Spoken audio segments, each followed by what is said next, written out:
Heartland Sports with Todd Richards. Hi again, everyone. The SEMO and Lindenwood game just going final. Lindenwood wins it 88-76. We've got a recap coming up from Luke Randall shortly. We're going to get to that in a moment. The game just ending, but right now we're talking girls high school. Jackson taking on Cape Central. We'll head out for the highlights there. That's a fired up Jackson team, and I'm telling you, this Kate Deck was scoring from everywhere. Kate Deck scores on the short jumper. A little bit later, she'll be in the corner, just a textbook three-pointer. She was on fire as well, getting it done. And back comes Jackson on the run, Bryn Banderman for two. And then, no quit in Cape Central. Jamie Dawson drives in and scores first there. And then we got a young fan who says hello, and I wouldn't mind seeing another basket. And they get one right there. Meanwhile, Jackson just too strong. Chloe Abernathy, they win big, 76-34. Jackson over Cape. Jackson 11-0 on the season. Next up, Sykeston at Notre Dame, the Notre Dame dance team on the floor. And boy, I'll tell you what, there's a lot of energy on that floor as well. Mia Panton, she goes down and she'll score this bucket for Notre Dame. She was playing sensational basketball. Marley Crook, she gets the basket for Sykeston, but boy, I'll tell you, this Notre Dame team playing exceptional with the cameras rolling. A bucket inside from Ava Miller, then Eloisa Marquez, and then Panton. Notre Dame defeats Sykeston 53-43, the final score.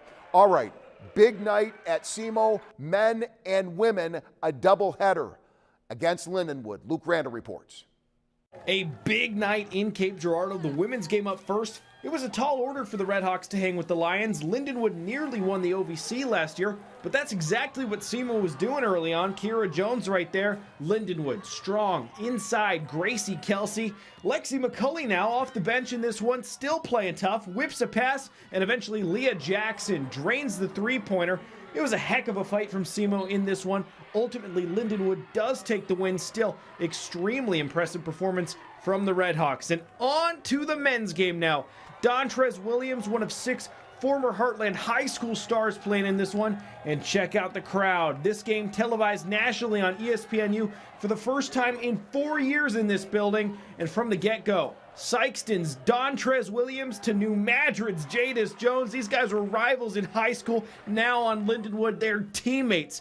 But a response from SEMO. Braxton Stacker right there, the three ball, putting the Redhawks out in front. And SEMO would keep up the scoring early. Marquez Bell. Looked like we were going to be in for a bit of a thriller, but that's when the Lions take one roar and get out in front on this one. Williams to Jones. Going up, going in, dodging the block right there. And it turns into a bit of a dunk party, to be honest. Williams, a slam right there. Anais Futrell would have one a moment later. And then on the breakaway again, Williams able to go up, able to take it, calm as you like. And check this out, former rivals up into the air, having a great time. And Lindenwood caps off a dominant first half. Jadis Jones slams it right there. 27-point lead for the Lions at the half. For Heartland Sports, I'm Luke Randall in Cape Girardeau. All right, thank you, Luke. And SEMO, by the way, hosting SIUE Saturday. We'll talk more about that tomorrow. Softball signing at Jackson. Maddie Stelling with her family at her side. Hey, that's reason to celebrate. She signs with St. Charles to play softball and talked about the decision. The coach, his personality really drew me closer to the school. I got to talk with some of the girls, and just their culture and the way that they brought me in and welcomed me really felt like a family, and that's kind of team I want to be a part of. Congrats to Maddie Stelling. Also, former East Prairie baseball star Noah Johnson signing with the Catfish today. Awesome job for him. And finally, it's almost time to roll out Heartland Hoops back tomorrow night. Week number 2 will be ready. As if not enough action tonight, we'll be ready again tomorrow. We're going to take a timeout and be back after this.